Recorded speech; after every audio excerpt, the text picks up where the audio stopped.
Yadana Daya Yadana Tanga Yadana Yadana Myatumba Nitakwa Siatakin Chitu Shinpito Mudo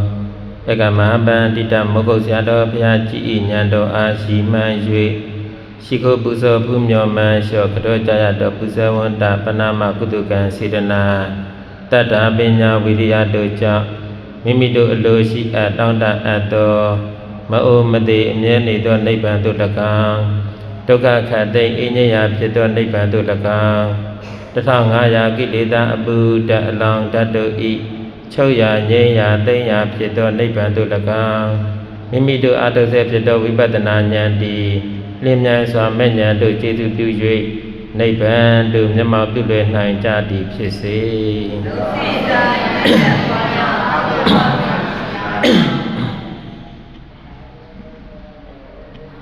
Shani Tong Ye Talabai Natang Nase Chaku Shangodai Didaji Takita Mune Takita Tase Myak Yakwe Alula Takita Tase Myak Yakwe Adwenai Dishito Tissa Parami Singapore Tissa Parami Changdai Ji Adwenai Jimba Bilo Ado Nimi Nye Atudia Sakambwe Ji Patama Uzong Doni Dine Dijay Mapin Kandanya Yak Tissa Sai Presa Tamubat Dinandia Dogo Presa Tamubat Sawain Didana Lebong Piabong Sude Kongsin Pin အကြောင်းအကျိုးညီညွတ်သမျှကျေးဇူးပြုဟောကြားပေးပါမယ်မဟောကြားမနာကြားကြသိမည်တရားပိုင်ရှင်ဖြစ်တော်မူသောမြတ်စွာဘုရားရှင်ကိုရောမြတ်ကြီးကိုနမောတတ၃ကြိမ်ဖြင့်ရှိခိုးပူဇော်ကြောလိုက်ကြရအောင်နမောတတဘဂဝတောအရဟတောသမ္မာသမ္ဗုဒ္ဓတ္တ Namo Tata Bhagavato Arahato Tamma Sambuddhassa Namo Tata Bhagavato Arahato Tamma Sambuddhassa ကျေးဇူးတော်ရှင်အကမဟာပန္တိတ မောဂုတ်ဆရာတော်ဘုရားကြီးဉာဏ်တော်ကိုပူဇော်သည့်အနေဖြင့်ဆရာတော်ဘုရားကြီးရေးဆက်တည်ကုန်ခဲ့သည့်အတွေ့ရှိတွေပြလင်္ကာဆောင်ပုဒ်ဒိဋ္ဌိဖြုတ်လင်္ကာဆောင်ပုဒ်ယင်းလင်္ကာဆောင်ပုဒ်နှစ်ခုလုံးတို့ဖြင့်ဆရာတော်ဘုရားကြီးဉာဏ်တော်ကိုပူဇော်လိုက်ကြရအောင်မူလနှစ်ဖြာ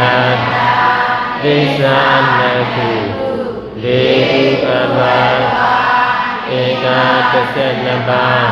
ဧကုမြာနိသုံးပါးအဆက်နေယမူလဝေဒဝနိကာလသုံးဖြာ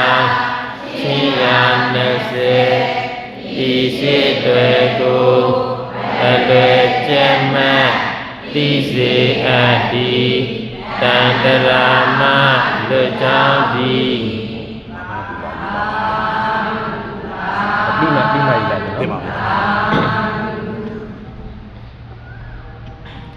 ပရိစ္ဆာသမုပ္ပတ်စဝိုင်းတည်တနာလေပုံပြတ်ပုံပရိစ္ဆာသမုပ္ပတ်မြတ်စွာဘုရားရှင်ကိုရောမြတ်ကြီးကသူ့ရဲ့ခန္ဓာကိုကြည့်ပြီးတော့သူ့ခန္ဓာဖြစ်စဉ်ကိုဟောကြားခဲ့တယ်ပြောကြားခဲ့တယ်ထို့သူ့ရဲ့ခန္ဓာဖြစ်စဉ်ကိုဟောကြားတာပြောကြားတာကိုပဲဘုန်းတို့ ပရိစ္ဆာသမုပ္ပတ်ဒေသနာလို့ခေါ်တာပေါ့မှန်ပါပါဒါကြောင့်ခန္ဓာဖြစ်စဉ်ဆိုတော့ဘုန်းတို့ခန္ဓာရဲ့ဖြစ်စဉ်ယောဂီသူတော်စင်တွေရဲ့ခန္ဓာရဲ့ဖြစ်စဉ်လူနာပညာအနေနဲ့ပြောမယ်ဆိုရင်လူနာပြမတတ္တဝါတွေရဲ့ဖြစ်စဉ်သူဖြစ်စဉ်ကိုဖြစ်စဉ်သူအကြောင်းကိုအကြောင်း ယခုဘုန်းတို့ယောဂီတွေကလာရောက်ပြီးတရားနာတယ်ဆိုတာက ကိုအကြောင်းကိုလာရောက်ပြီးတော့နားထောင်တာဒီလိုပြောရမယ်ပေါ့နော်ကိုအကြောင်းကိုလာရောက်ပြီးနားထောင်နေဘုံဘုံကဘုရုအကြောင်းပြောတယ်လေဆိုတော့ဘုံဘုံကဘုရုအကြောင်းပြောတာပါလေဘုံဘုံကဘုံဘုံအကြောင်းပြောတာယောဂီတွေကကိုအကြောင်းကိုနားထောင်တာဒါကိုပဲဘာလို့ခေါ်တယ်ပရိစ္ဆသမုပ္ပါဒေသနာနေ့စဉ်ကြံစီပြောဆိုပြုမှုနေတဲ့မြအားလုံးကပရိစ္ဆသမုပ္ပါတွေကြည့်ပါပဲဘာကြောင့်လဲဆိုတော့တစ်ခုနဲ့တစ်ခုအကြောင်းအကျိုးဆက်ဆက်နေတာကိုဒါကြောင့်ဘုရားကခန္ဓာဖြစ်စဉ်ပရိစ္ဆသမုပ္ပါဒေသနာဟောတဲ့အခါမှာအနုလုံပါဠိတော်ပဋိလုံပါဠိတော်ဆိုပြီးတော့ဒါပါဠိတော်2မျိုးနဲ့ဟောကြားခဲ့တယ်ထိုဟောကြားခဲ့တဲ့ပရိစ္ဆသမုပ္ပါအနုလုံပါဠိတော်ပဋိလုံပါဠိတော်တွေထဲမှာလာတဲ့ပုဂ္ဂိုလ်တ attva အားလုံးနဲ့သက်ဆိုင်တဲ့ပုထုဇဉ်အရိယာအကုန်လုံးနဲ့သက်ဆိုင်တဲ့အင်္ဂါအစိတ်ပိုင်းတွေကိုဆွဲထုတ်လိုက်တဲ့အခါကျတော့အင်္ဂါ12ပါးဒါရတာပေါ့ဒါပရိစ္ဆသမုပ္ပါဒေသနာတွေကနေပြီးတော့အင်္ဂါအစိတ်ပိုင်းတွေဆွဲထုတ်တော့အင်္ဂါ12ပါးဘာတွေလဲဆိုတော့အဝိဇ္ဇာသင်္ခါရဝိညာဉ်နာယုတ်သလဒနာခန္ဓာဝေဒနာတဏှာဥပါဒံဘဝဇာတိသရမရဏဒါကပရိစ္ဆသမုပ္ပါအနုလုံပဋိလုံပါဠိတော်ထဲမှာလာတဲ့ပုဂ္ဂိုလ်တ attva အလုံးနဲ့သက်ဆိုင်တဲ့အင်္ဂါအစိတ်ပိုင်းနေဒီအင်္ဂါအစိတ်ပိုင်းနေအကြောင်းဟောကြားတာကိုပရိစ္ဆသမုပ္ပါဒေသနာပေါ့ဆိုတော့ဒီအင်္ဂါအစိတ်ပိုင်းတွေကိုဘုန်းတို့ပရိစ္ဆသမုပ္ပါစဝိုင်းတော့ခန္ဓာကဘာနဲ့တူတယ်လဲဆိုတော့လဲဘိန်းနဲ့တူတယ်ပေါ့ထိုလဲဘိန်းပုံလဲဘိန်းနဲ့တူအောင်မောဂုတ်ဆရာတော်ဘုရားကြီးကပရိစ္ဆသမုပ္ပါဟောတဲ့အခါမှာဒေသနာကိုကျေးဇူးပြုတဲ့အခါမှာမြတ်စွာဘုရားရဲ့အလိုတော်ကြောင့်မြတ်စွာဘုရားပေးခဲ့တဲ့လဲဘိန်းဥပမာကိုယူပြီးတော့ဘာပုံတရားနဲ့ပြတယ်စဝိုင်းပုံတရားနဲ့ပြတယ်ထို့လိုပြတဲ့အခါကျတော့လည်းပဲအနုလုံပဋိလုံပါဠိတော်ပေါ့အနုလုံပါဠိတော်ကိုကြည့်ပြီးတော့လေပုံကိုပြတယ်ပဋိလုံပါဠိတော်ကိုကြည့်ပြီးတော့ဘာကိုပြတယ်ပြတ်ပုံကိုပြတယ်ထို့တို့ပြတာဟောတာကိုကြတော့ဘာလို့ခေါ်တယ်ဒေသနာပေါင်းလိုက်တဲ့အခါကျတော့ပရိစ္ဆသမုပ္ပါစဝိုင်းဒေသနာလေပုံပြတ်ပုံထိုအရာကိုရှင်းရှင်းလင်းလင်းသိလွယ်စိန်တော့ငါထိုပြတဲ့ထဲကလေပုံပြတ်ပုံ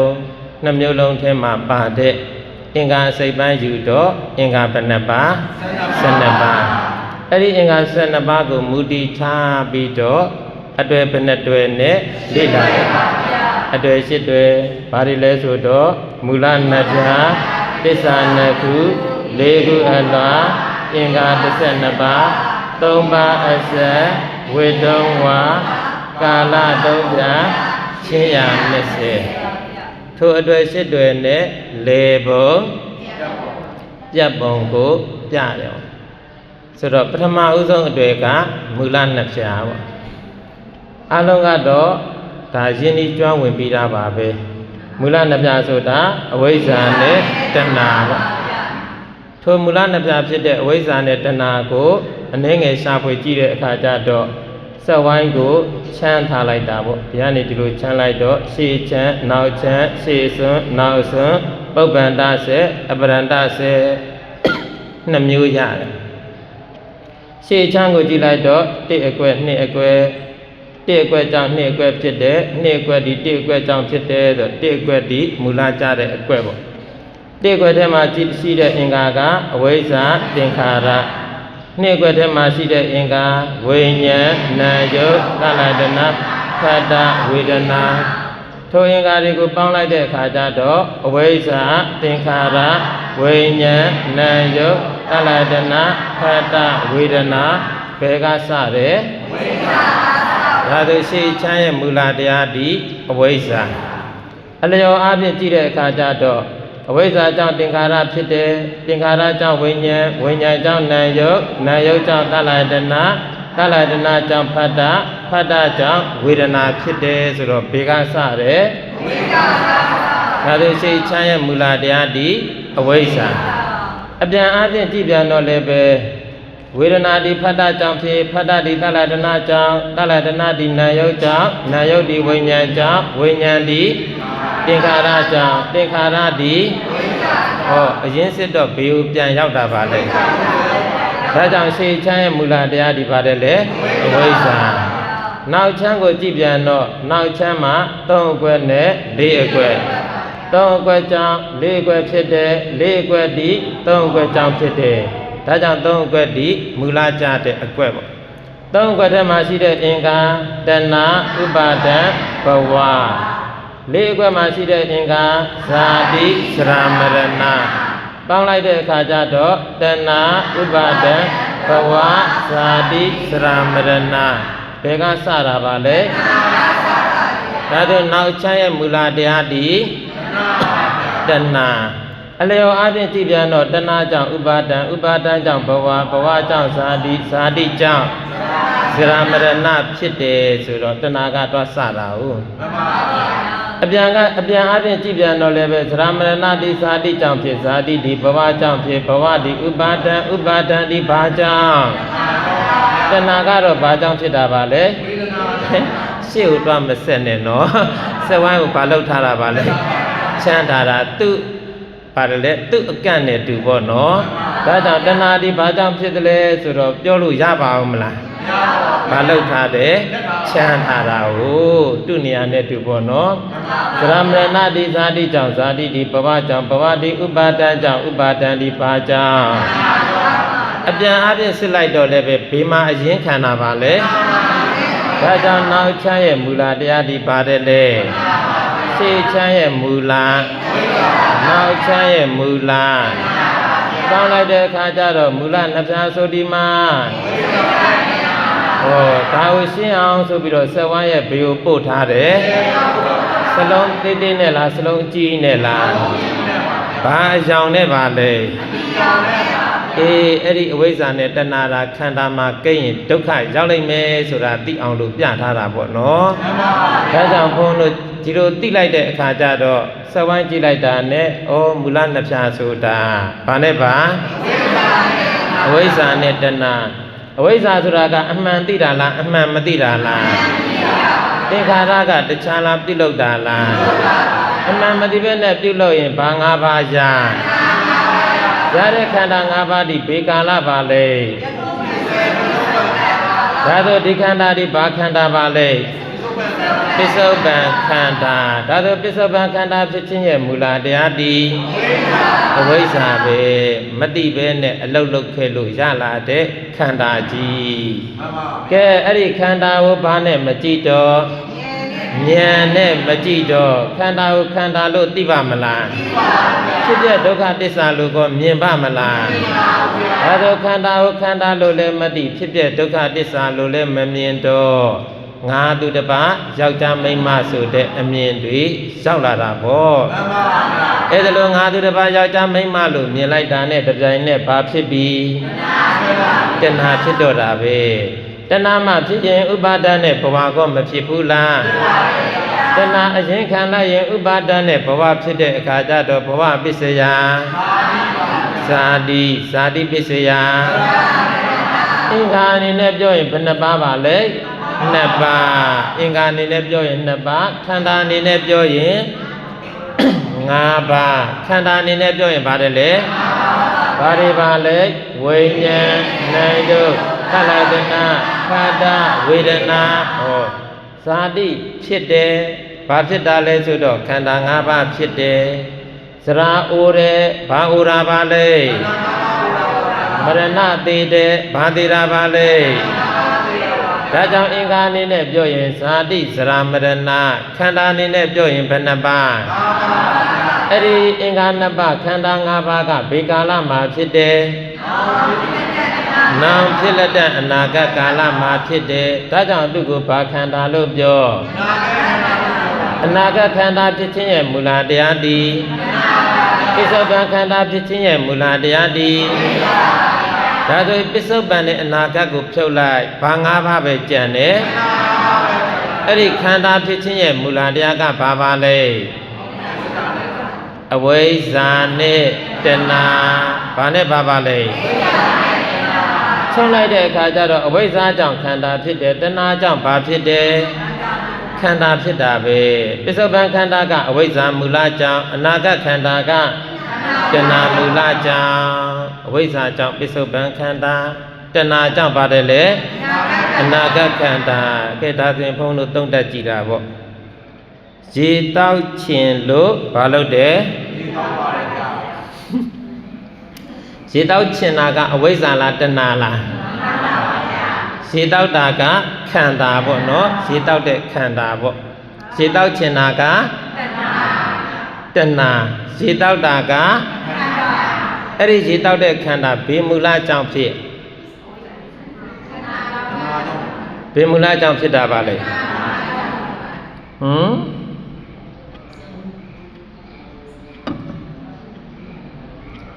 တဏှာမူလကြောင့်ဘေခန္ဓာဖြစ်တယ်အဝိဇ္ဇာမူလကြောင့်ဘေခန္ဓာဖြစ်တယ်ရေတောက်ချင်တာကပါတယ်လေတဏှာဟုတ်ဗျာဟောရေတောက်ချင်တာကအဝိဇ္ဇာလားဒီရေတောက်ချင်တာကတဏှာလေရေတောက်တာကပါတယ်လေဟောခန္ဓာဘယ်နဲ့အဝိဇ္ဇာရေတောက်တာကပါတယ်လေဟောထိုင်တော့ထိုင်ခန္ဓာရက်တော့ရက်ခန္ဓာသွားတော့ရေတောက်တော့ဒါကြောင့်ရေတောက်တာကခန္ဓာလို့ပြောတာပေါ့အဲရေတောက်ချင်တာကပါတယ်လေရေတောက်တာကဘေမူလကြောင့်ဖြစ်တာပါလေရေတောက်တာပစ္စုပန်လားအနာဂတ်လားမလုံးနဲ့ဆရာတော်လည်းရေတွေများနေပြီနော်တဏှာကြောင့်လားအဝိဇ္ဇာကြောင့်လားရေတောက်ချင်တာက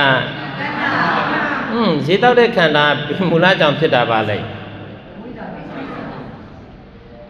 အဝိဇ္ဇာဆိုရင်ပစ္စုပန်ခန္ဓာတဏှာဆိုရင်အနာဂတ်ခန္ဓာရေတောက်ချင်တာကတော့သိကြတဲ့တဏှာပဲရေတောက်တာကလည်းသိကြတဲ့ဗါတယ်လေခန္ဓာပဲဒါဆိုဘေမူလကြောင့်ဖြစ်တာအဝိဇ္ဇာနဲ့တဏှာမူလကြောင့်တဏှာဖြစ်ပြီးဆိုကြတဲ့ကတူတီဖြစ်တဲ့ဒုက္ခသစ္စာလို့သိလို့လားမသိလို့လားမသိတာဘာပါလဲဖြစ်တဲ့ဒုက္ခသစ္စာလို့မသိတော့ကိုယ်ခန္ဓာကိုယ်ခင်းနဲ့ဘာလဲဖြစ်တယ်ဒါဆိုရင်ဉာဏ်မပါဘဲနဲ့ဘာလုပ်လို့ရှိရင်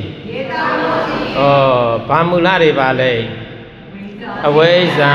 တဏှာမူလနှစ်ပြားလုံးပါမသွားဘူးလားဒါဆိုရင်ဘုန်းတို့ယောဂီတွေလည်းပဲနည်းနည်းအရာကထားမျက်နာတွေတိခဲ့တယ်ရေတွေလည်းဘာလုပ်ခဲ့တယ်တောက်ချင်တာကနန္တရားတောက်တဲ့ဟံကယုတ်တရားသူမဟုတ်ငါမဟုတ်ရေတောက်တာနာနဲ့ယုတ်နာယုတ်နဲ့တင်းအမြင်ရှင်းရေတောက်ရင်းနဲ့တခြားအလုပ်လုပ်ရမှာလားဝိပဿနာအလုပ်လုပ်ရမှာလားရေတောက်ခြင်းနဲ့နန္တရားဒီဘာနဲ့ကြည့်တော့ဉာဏ်နဲ့ကြည့်တော့ဖြစ်ပြီးတော့နိစ္စလားအနိစ္စလားဒုက္ခလားဒုက္ခလားအတ္တလားအနတ္တလားဘာသစ္စာရာပါလဲဒုက္ခသစ္စာရေတောက်ခြင်းနဲ့နန္တရားဖြစ်ပြအနိစ္စဒုက္ခအနတ္တအတုပဒုက္ခသစ္စာရေတောက်တဲ့ဟန်လို့ခေါ်တဲ့တခြားလားယုတ်တရားလားသူလည်းပဲဘာနဲ့ကြည့်တော့ဖြစ်ပြီးတော့ပြတ်တဲ့အတွက်ကြောင့်အနိစ္စဒုက္ခအနတ္တအတုပဒုက္ခသစ္စာ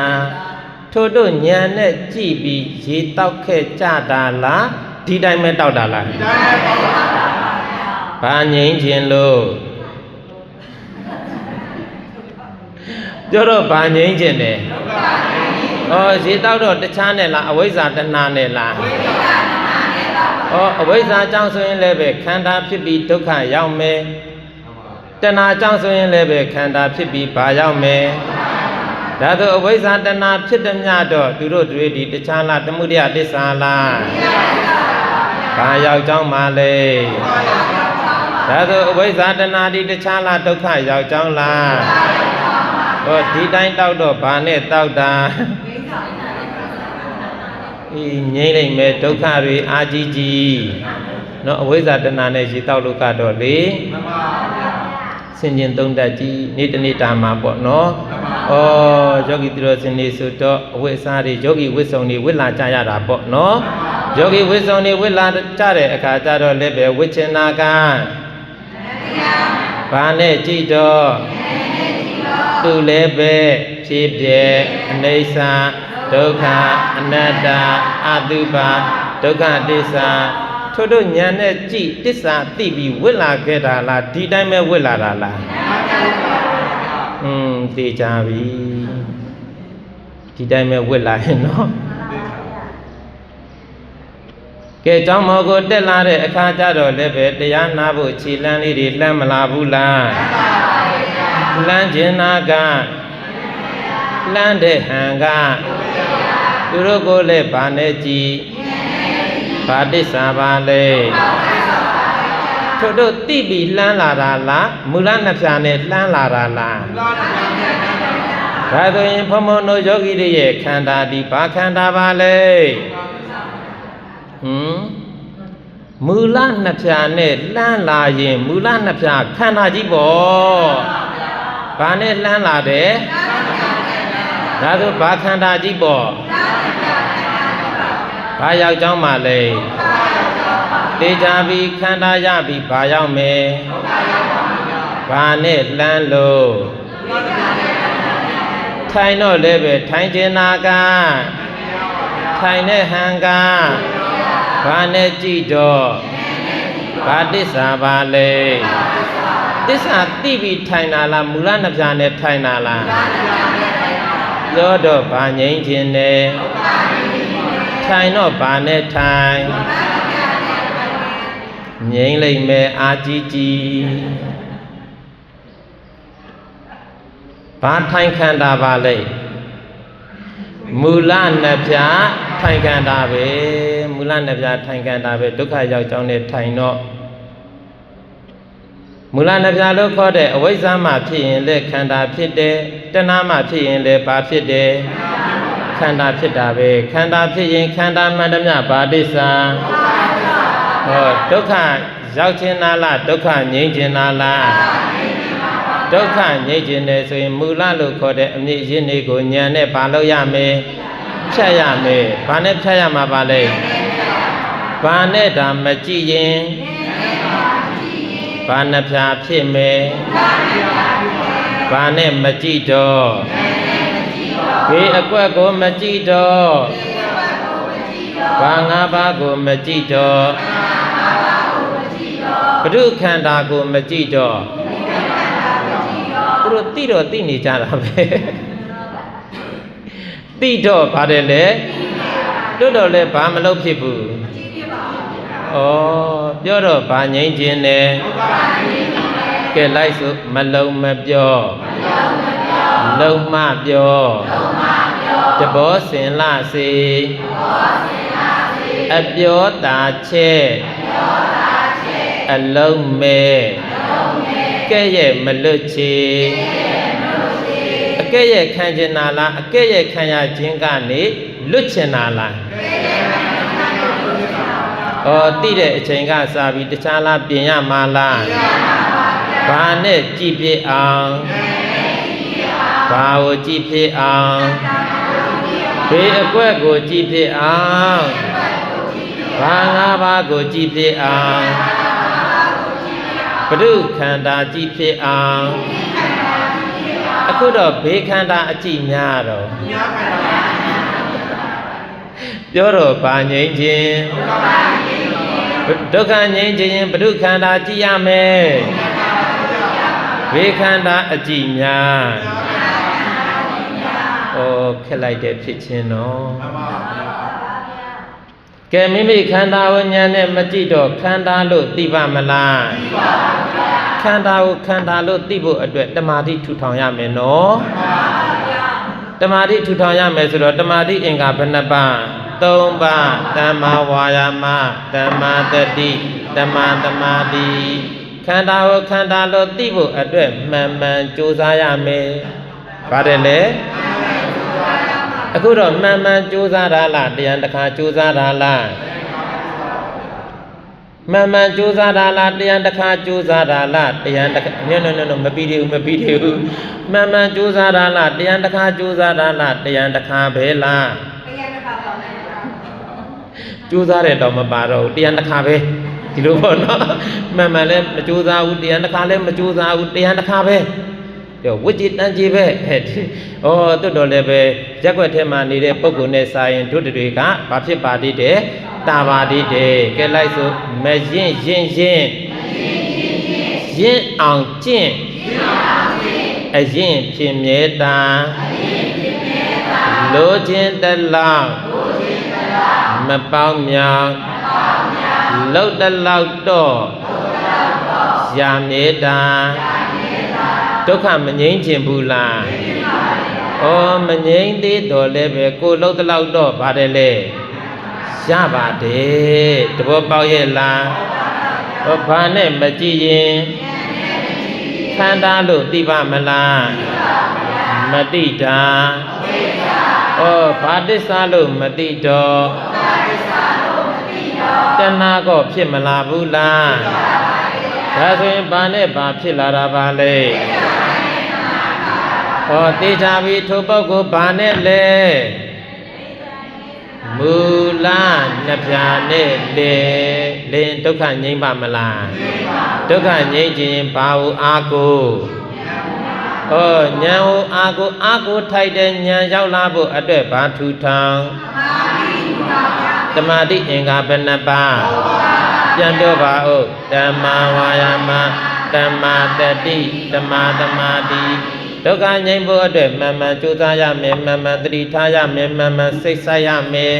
ထို့တုံးချက်နဲ့ပြည့်စုံရင်တခြားလားတမာတိရတာလားတမာတိဆိုတာစိတ်တည်ငြိမ်တာကိုပြောတာနော်တမာတိရတဲ့ပုဂ္ဂိုလ်ကတမာဟိတောယထာဘူတံပဇာနာတိတမာတိရရင်အမှန်ကိုအမှန်တိုင်းသိတယ်တဲ့တမာတိမရရင်တော့အမှန်တိုင်းမသိဘူးတမာဟိတံစိတ်တံဧကကံ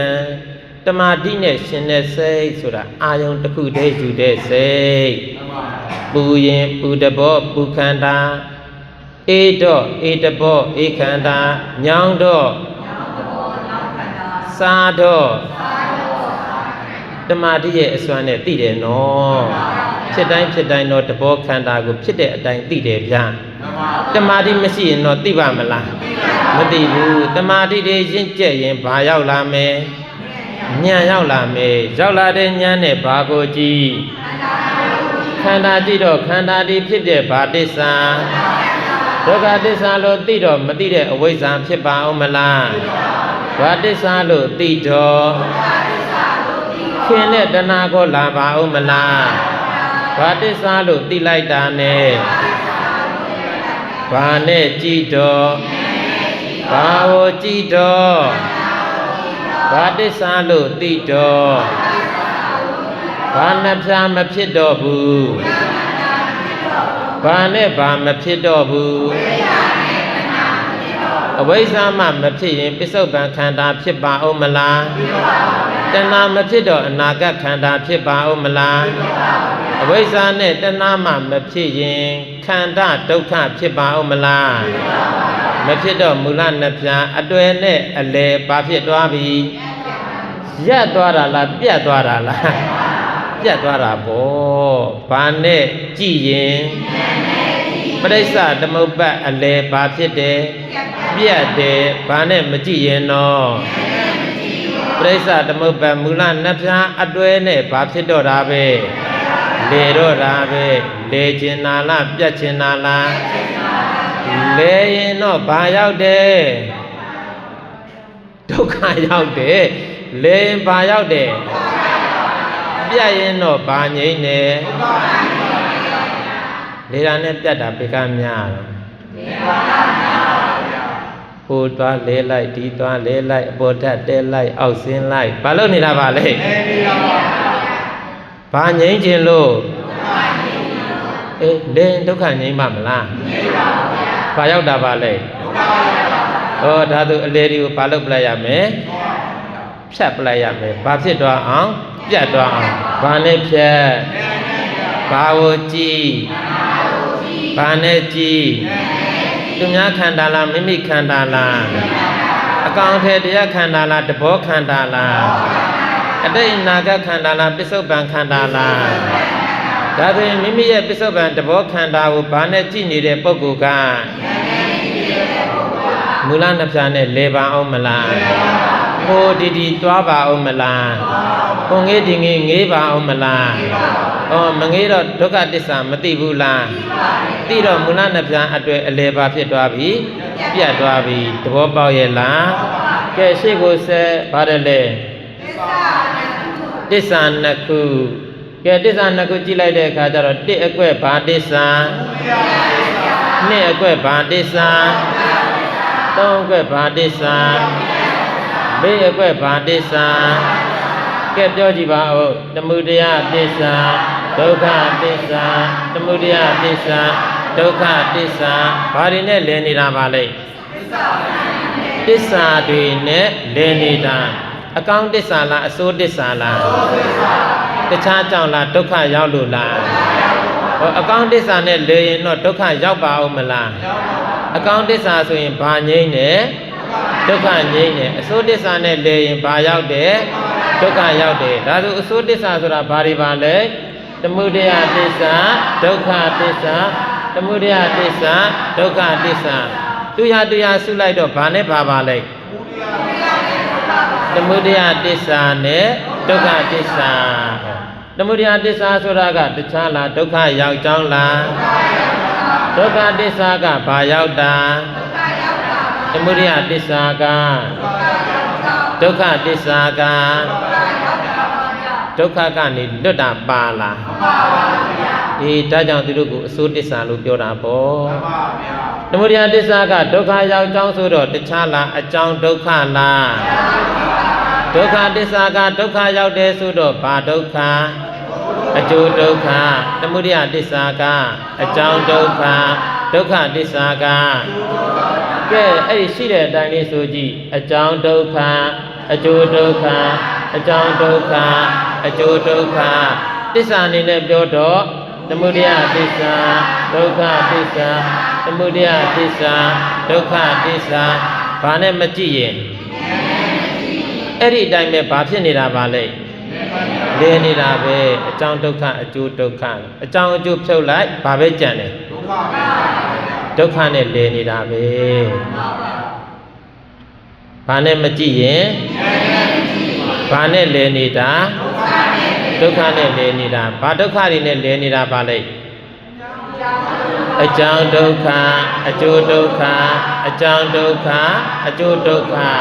ကဲဒီတိုင်းဆိုတော့သိပ်ပြီးတော့ရှင်းဖို့လိုအပ်နေသေးတာပေါ့လိုအပ်တဲ့အခါကျတော့ဘာကိုပဲမူတည်ထားရမယ်အင်္ဂါ12ပါးကိုပဲမူတည်ထားရမူတည်ထားလိုက်တဲ့အခါကျတော့တစ်အကွယ်သမုဒယသစ္စာဆိုတာဘာနဲ့ပါနှစ်အကွယ်ဒုက္ခသစ္စာဆိုတာက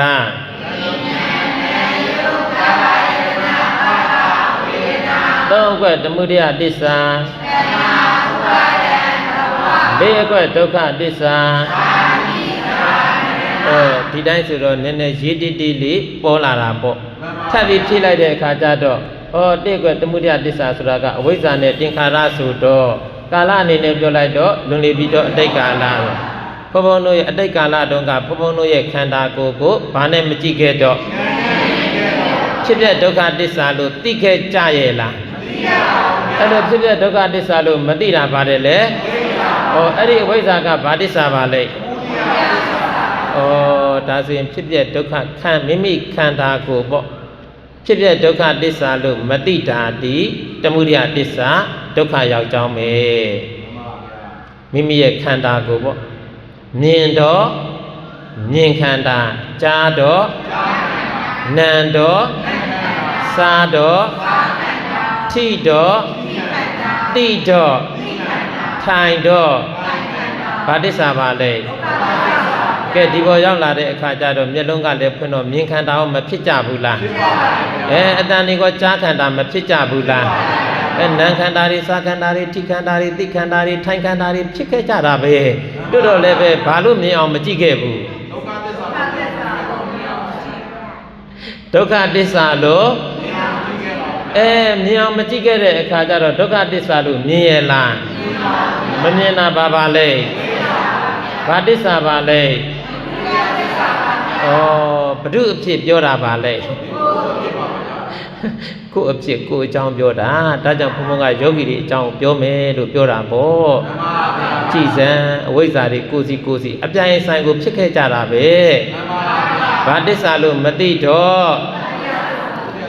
မြင်ဓမြကိုဒုက္ခသစ္စာလို့သိအောင်မကြည့်ခဲ့တော့ကြာဓမြနန္ဓမြဆဓမြထိဓမြတိဓမြထိုင်တော့ထိုင်ခန္ဓာရတော့ရခန္ဓာသွားတော့သွားခန္ဓာလှုပ်ရှားတဲ့သဘောတိုင်းကိုပေါ့နော်ခန္ဓာဒုက္ခသစ္စာလို့သိအောင်မကြည့်ခဲ့တော့ဘာတွေဖြစ်ခဲ့တယ်အဝိဇ္ဇာမှဖြစ်ရင်ဘာလဲဖြစ်ပြီးအဲ့ဒီအဝိဇ္ဇာနဲ့သင်္ခါရဒီဘာသစ္စာဘာနဲ့မကြည့်တော့ဘာသစ္စာဖြစ်ခဲ့တယ်ဘေးကွက်ကိုမကြည့်တော့နှစ်ကွက်ကဘာ၅ပါးပါလဲဘေးသစ္စာကြောင့်ဖြစ်တယ်ဘာသစ္စာဖြစ်တာပါလဲဘာတွေပါလဲ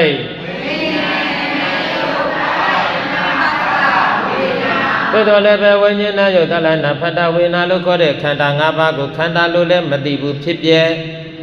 ဒုက္ခသစ္စာလို့လည်းမသိဘူးဘာနဲ့မကြည့်တော့ဖြစ်ပြဒုက္ခသစ္စာလို့မသိခဲ့တဲ့မသိတဲ့အခါကျတော့ငါသူတစ်ပါးဒီလိုမြင်ကြတာဟုတ်အဲ့လိုမြင်လိုက်တာနဲ့ညီလာတာပဲငါမျောနေတာဆိုတော့တခြားလားတဏှာလားတယောက်နဲ့တယောက်မြင်လိုက်တာနဲ့တဏှာကဖြစ်သွားတာကိုဘာသစ္စာလို့မသိတော့ဘာနဲ့မကြည့်တော့မြင်လိုက်တာနဲ့ကိုငါကအမှတ်ရနေတာဆိုတော့လေသွားပြန်ရောဘာဖြစ်ပြန်ရောဘာလိပါတယ်ရော့ဆိုတော့ဘာလိပြီးတာပါလဲစားစရာလေးလားဝတ်စရာလေးလားဘာပဲပြီးပေါ့နော်ယူလိုက်တော့လေဘာနဲ့ယူတာပါလဲဘာနဲ့မကြည့်တော့ဘာသစ္စာလို့မသိတော့ဘာတွေဖြစ်တာပါလဲအဲ့ဒီဖြစ်တဲ့တဏှာဥပါဒံဘဝဒီဘာသစ္စာတဏှာဥပါဒံဘဝမှာဖြစ်ရင်ဘဝပစ္စယဇာတိပစ္စယအဲ့ဒီဇာတိနဲ့သရမရဏကဘာသစ္စာပါလဲဘာတွေနဲ့လဲနေတာပါလဲဘာတွေနဲ့လဲနေတာသစ္စာတွေနဲ့လဲနေတာဘာခန္ဓာကြီးဖြစ်ပြီးတော့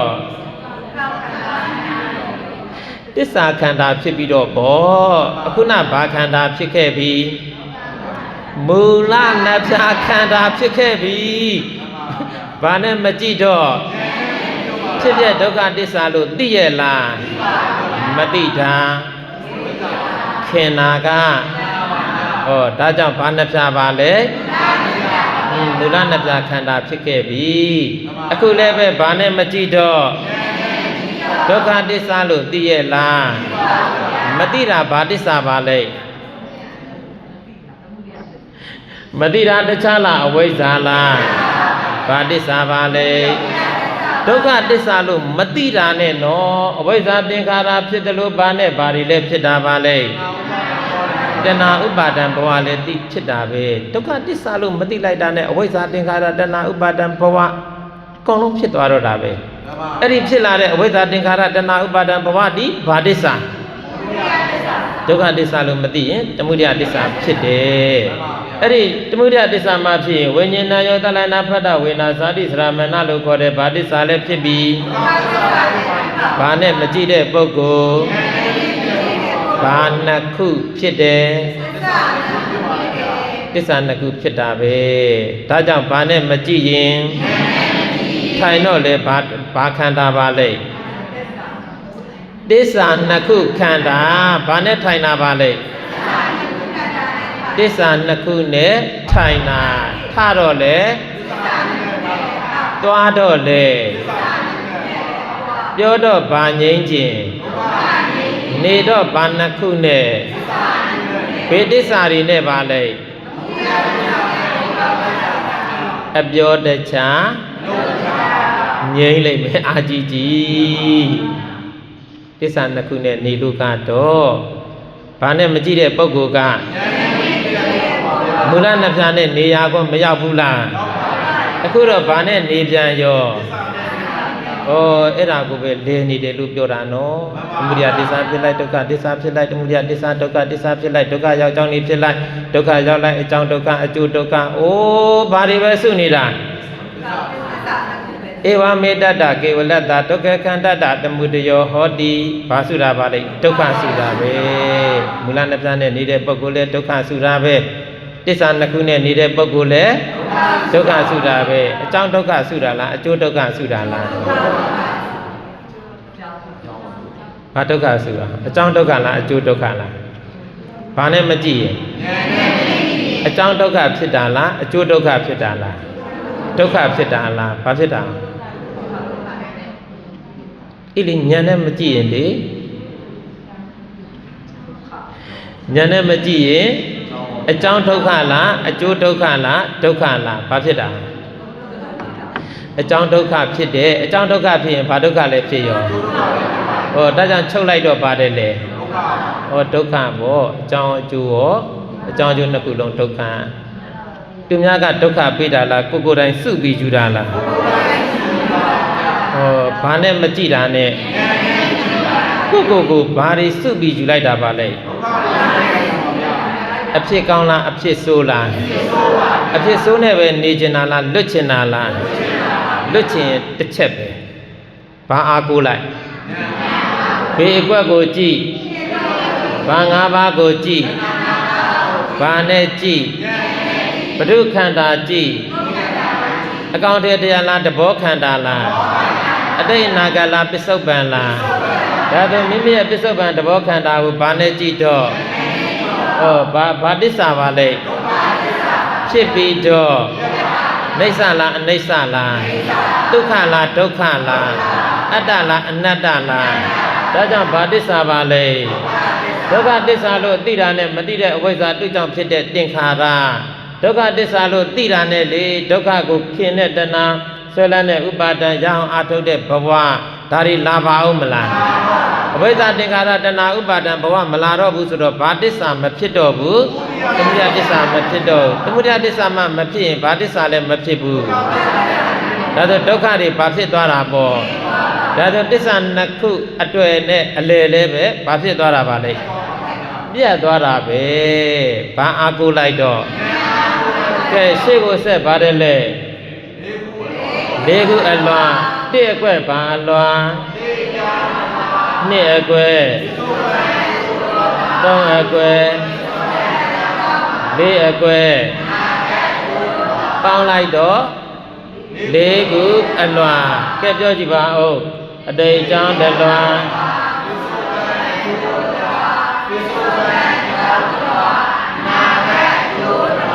ဘာနဲ့မကြည့်တဲ့ပုဂ္ဂိုလ်ဘာတွေနဲ့လဲနေတယ်ဘာတွေနဲ့လဲနေတာပါလဲဘာတွေဖြစ်ပြီးတော့အလွာတွေနဲ့လဲနေတယ်ဆိုတော့အလွာတွေဖြစ်ပြီးတော့ဘာတွေဖြစ်ပြီးတော့ထိုင်တော့လေဘာနဲ့ထိုင်အဲ့လိုလားရက်တော့လေဘာနဲ့ရက်သွားတော့လေဘာနဲ့သွားဒါကြောင့်ဘာခန္ဓာအလွာခန္ဓာလားဧဝမေတ္တကေဝလတ္တဒုက္ခခန္ဓတသမုဒယောဟောတိအဲ့ဒါလို့အလွာတွေနဲ့လာနေမယ်ဆိုရင်ဘာအစုကြီးပြောတော့ဘာငြိမ့်ခြင်းနဲ့နေတော့ဘာနဲ့နေအလွာနေတော့ဘာနဲ့နေဒါတို့ဒုက္ခငြိမ့်ပါမလားဘာတွေနဲ့တာလဲနေရင်ကဲအလွာတွေနဲ့လဲမလဲကြည့်တဲ့အခါကျတော့ဘုန်းတို့တွေယခုဘေအကွက်မှာရောက်နေတယ်နှစ်အကွက်မှာရောက်နေတယ်ဘာအနေနဲ့ရောက်နေတယ်အသိဉာဏ်တွေတက်လာပြီထက်လာပြီနော်ဖြေတာတွေဘာဖြစ်လာပြီမှန်းလာပြီအသိဉာဏ်တွေတက်လာပြီထက်လာပြီဖြေတာတွေမှန်းလာပြီ ဒါအလေးကျင့်နေဘာဖြစ်ထားလို့များထားလို့နော်အလေးကျင့်များထားတော့တန်းပြီးတော့တိသွားတော့တာပေါ့အေးအဲ့လိုလေးလည်းပြောပြအောင်ပါနော်ကဲဘာနဲ့ကြည်ဘေးအကွက်ကိုကြည်ဘာကိုကြည်ဟောပစ္စုပန်အကျိုးတရားဆိုတာဘာတွေပါလဲခန္ဓာဝေဒနာသူ့ကိုဘာနဲ့ကြည့်ရင်ဘာတစ္ဆာပါလဲဘာနဲ့တာမကြည့်ရင်ပစ္စုပန်အကျိုးတရားလို့ကောသိပါမလားခန္ဓာလို့ကောသိပါမလားဒုက္ခတစ္ဆာလို့ကောသိပါမလား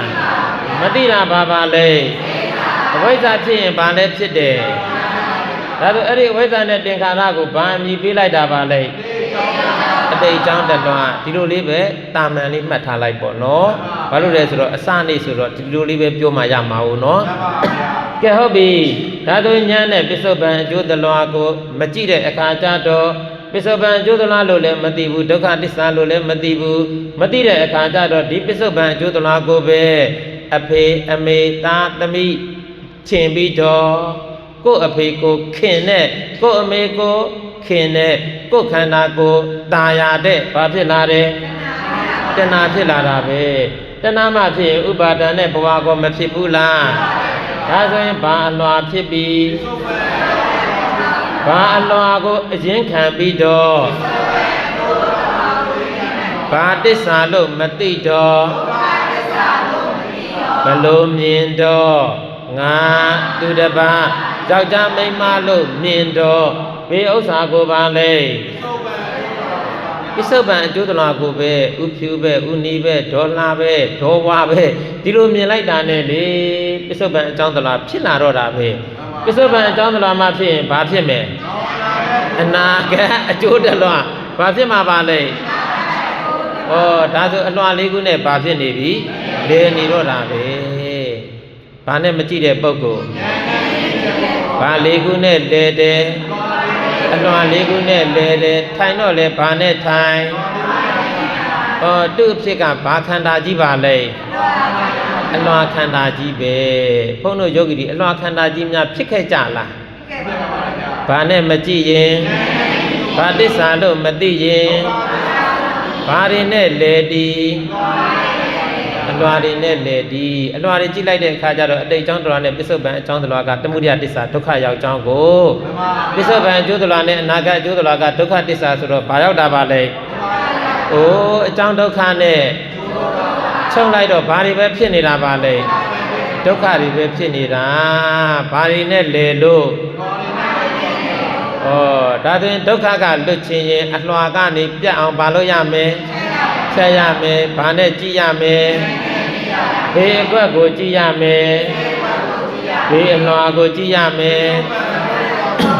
ပစ္စုပန်အကျိုးတရားကိုဉာဏ်နဲ့ကြည့်တော့ဘာတစ္ဆာလို့သိဒုက္ခတစ္ဆာလို့သိလိုက်တာနဲ့တဏှာဥပါဒံဘဝလို့ခေါ်တဲ့ဘာအလွှာမဖြစ်တော့ဘူးပစ္စုပန်အကြောင်းတရားမှမဖြစ်ရင်ဘေးအလွှာလည်းမဖြစ်တော့ဘူးအေးအဲ့ဒါလို့အလွှာတွေဒါမဖြစ်တော့ဘူးဆိုရင်ဒုက္ခခန္တတနိရောဓဟောတိဟောအလွှာအတွေ့နဲ့အလယ်လည်းပဲဘာဖြစ်သွားပြီပြတ်သွားတော့တာပဲအလွှာဆိုတာတူရစုထားတာကိုဘာလို့ခေါ်တယ်အလွှာလို့ခေါ်တယ်ဒါကြောင့်ဒုက္ခငြိမ်းချင်ရင်လေဝိဇ္ဇာသင်္ခါရတဏှာဥပါဒံဘဝလို့ခေါ်တဲ့အတိတ်အကြောင်းတရားပစ္စုပန်အကြောင်းတရားတွေနဲ့အတုမနေနဲ့အတုနေရင်တော့ဘာရောက်မယ်ဒုက္ခရောက်မှာပဲဘာတွေနဲ့အတုမနေကြဘူးအဝိဇ္ဇာသင်္ခါရတဏှာဥပါဒံဘဝတွေနဲ့ဘာတဲ့လဲအတုနေနဲ့အတုနေရင်ဘာရောက်မှာကြောက်လို့ဒုက္ခရောက်မှာကြောက်လို့အတုမနေဖြစ်အောင်ဘာနဲ့နေဉာဏ်နဲ့နေဒါဆိုအလွှာအတွေ့အလဲဘာဖြစ်သွားမယ်ပြတ်သွားမယ်ရှေ့ဆက်ဘာတယ်လဲအင်္ဂါ12ပါးတစ်အကွက်ဘာနဲ့ပါနှစ်အကွက်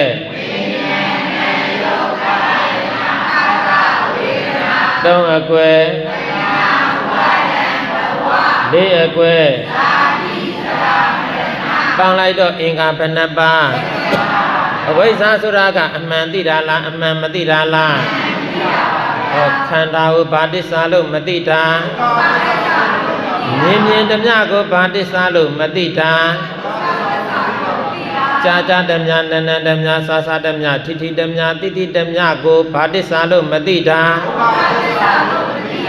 တခြားလားအဝိဇ္ဇာလားဟောဘာနဲ့မကြည့်တော့ဘာတစ္ဆာလို့မသိဘူးဘာကိုဒုက္ခတစ္ဆာလို့မသိတာပါလဲ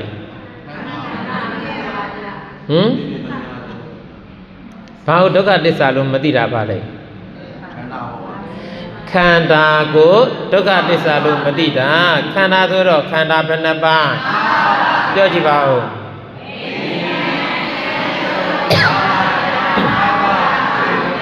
ကဲနောက်တနည်းပြောကြည့်ပါဦးခန္ဓာ၅ပါး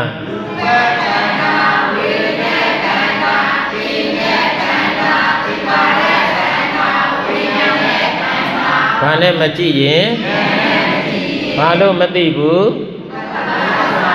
ခန္ဓာလို့မသိဘူးဒုက္ခတစ္ဆာလို့မသိဘူးမသိတာနဲ့ဘာဖြစ်ပြီအဝိဇ္ဇာဖြစ်ပြီအဝိဇ္ဇာဖြစ်ရင်ဘာဖြစ်တော့အဝိဇ္ဇာဖြစ်တာနဲ့ဘာဖြစ်တာပါလဲအဝိဇ္ဇာဖြစ်တာနဲ့ဘာဖြစ်တယ်အဝိဇ္ဇာဟောအဝိဇ္ဇာဖြစ်ရင်ဘာဖြစ်တယ်သင်္ခါရဖြစ်ရင်ဝိညာဉ်ကြောင့်နာယုတ်ဖြစ်တယ်နာယုတ်ကြောင့်တလတနာတလတနာကြောင့်ဖတ်တာဖတ်တာကြောင့်ဝေဒနာဝေဒနာကြောင့်တဏှာတဏှာကြောင့်ဥပါဒံဥပါဒံကြောင့်ဘဝဘဝကြောင့်ဇာတိကြောင့်ဘာဖြစ်တယ်ဟောသရမဏဖြစ်တယ်အင်္ဂါ12ပါးတစ်ခုနဲ့တစ်ခုအကြောင်းအကျိုးဆက်ဆက်ပြီးတော့ပါတယ်လေဖြစ်နေကြတာပဲအဲ့ဒါလို့အကြောင်းအကျိုးဆက်ဆက်ပြီးတစ်ခုနဲ့တစ်ခုဖြစ်နေလေတမျှတော့ဒုက္ခခန္ဓတဘာအစုကြီးဒုက္ခအစုကြီးဘာနဲ့မကြည့်တဲ့ပုဂ္ဂိုလ်ဘေးအကွက်ကိုမကြည့်ရင်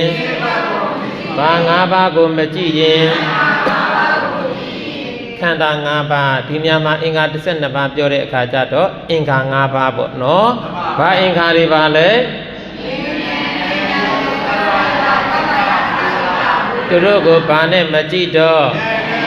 ဘာတစ္ဆာလို့မသိဘူးမသိတာအဝိဇ္ဇာဖြစ်ရင်ဘာဖြစ်တာပါလဲ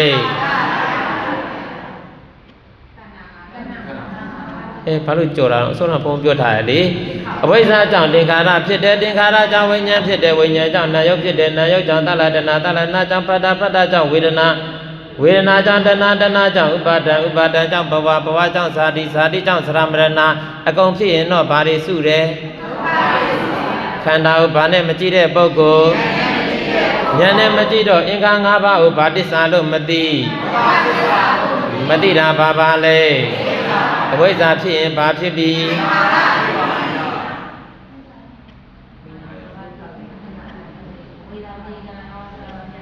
ခန္ဓာ၅ပါးဖြစ်တာပါဗျာအဲ့ဒါကျန်တဲ့ပုဂ္ဂိုလ်တွေကကောက်ပြီးပြန်သွားမယ်နော်သူတို့မပြောရင်လေသင်္ခါရအောင်မဖြစ်ဘူးလားတဏှာဥပါဒံဘဝအောင်မဖြစ်ဘူးလားသူကခန္ဓာ၅ပါးဆိုတော့ဝိညာဉ်နဲ့ဥဒ္ဒလနာဖတ်တာဝေနာကိုပဲသူကရည်ရွယ်တာကိုဟောသရမရဏအောင်မဖြစ်ဘူးလားရှစ်ဆက်လိုက်အောင်အကျိုးဆက်ကလေးတွေတောကပရိဒေဝဒုက္ခဒေါမနတဥပါယတတွေကမဖြစ်ဘူးလားဒါဆိုအဝိဇ္ဇာဖြစ်ရင်ဘာဖြစ်တယ်ကျန်တဲ့ပုဂ္ဂိုလ်တွေပြောလိမ့်မယ်နော်အဝိဇ္ဇာဖြစ်ရင်အင်္ဂါ12ပါးလို့ဖြစ်တော့တာပဲဘာနဲ့မကြည့်ရင်ဘာ12ပါးလုံးဖြစ်တယ်ဘာနဲ့မကြည့်တဲ့ပုဂ္ဂိုလ်ဘာလို့မသိတဲ့ပုဂ္ဂိုလ်ခန္ဓာကိုဒုက္ခတစ္ဆာလို့မသိတဲ့ပုဂ္ဂိုလ်ဘာတွေဖြစ်တယ်ဒါတို့ထိုင်တော့လေဘာနဲ့ထိုင်ဘာခန္ဓာပါလဲအင်္ဂါ12ပါးခန္ဓာကြီးပဲဒါကြောင့်ပြိဿတုံးပတ္တိနာဆိုအင်္ဂါ12ပါးအကြောင်းကိုပြောတာပဲအင်္ဂါ12ပါးအကြောင်းပြောတယ်ဆိုတော့မူလနှစ်ဖြာအကြောင်းပြောတာဟုတ်ရဲ့လားအတူတူပဲဗါတယ်လေအတူတူပဲဒါကြောင့်ဘာနဲ့မကြည့်ရင်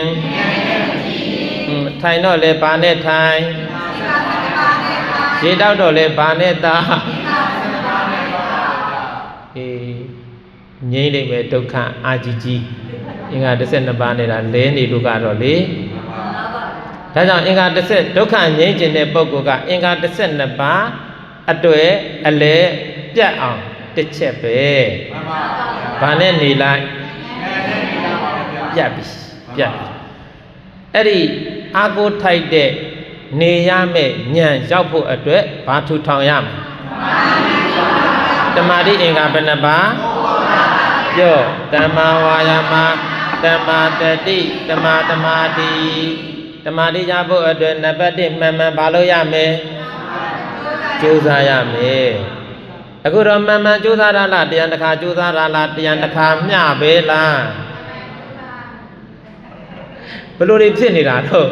တရားတစ်ခါမျှပဲဖြစ်တာပေါ့အဲ့လိုလားကြိုးစားတယ်လို့ကိုပြောလို့မရဘူးလားဩထိုင်တဲ့အချိန်ထိုင်နေသွားတဲ့အချိန်ထိုင်တဲ့အချိန်ထိုင်နေတရားနာတဲ့အချိန်နာတယ်ဆိုရင်တော့အဲ့ဒါတရားတစ်ခါတည်းမှာပါတယ်နော်ထိုင်တဲ့အချိန်မှာလည်းတရားနှလုံးသွင်းတရားနာတဲ့အချိန်မှာလည်းပဲနာကတရားနာဉာဏ်ကခန္ဓာဆိုင်ကြံတဲ့အချိန်မှာလည်းပဲဘာနှလုံးသွင်းဓမ္မဒီလိုပုဂ္ဂိုလ်မှာကြိုးစားတဲ့ထဲပါတာနော်မှန်မှန်ကြိုးစားတဲ့ထဲပါတာဒါကြောင့်မှန်မှန်ကြိုးစားမှတတိကလည်းမလွတ်မှစိတ်ကလည်းပဲစိတ်ပါလည်းပါလည်းပဲဖြစ်နေမှဓမ္မတခြားလားတမာတိရမှာလားတမာတိတွေရင့်ကျက်မှဘာရောက်မယ်ဉာဏ်ရောက်မယ်ရှိတဲ့တမာတိရင့်ကျက်တဲ့ဉာဏ်ဟောရောက်လာတဲ့ဉာဏ်ထိုတမာတိပညာနဲ့ဘာကိုကြည်လိုက်တော့အင်္ဂါ၅ပါးကိုကြည်လိုက်တော့ဘာတစ္ဆာကြီးဖြစ်နေတာပါလဲဒုက္ခတစ္ဆာလို့သိလိုက်တာနဲ့ဘာမဖြစ်တော့ဘူး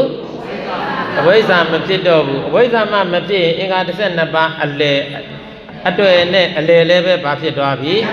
ပြတ်သွားတော့ဘာငြိမ်းကဲတာရုခော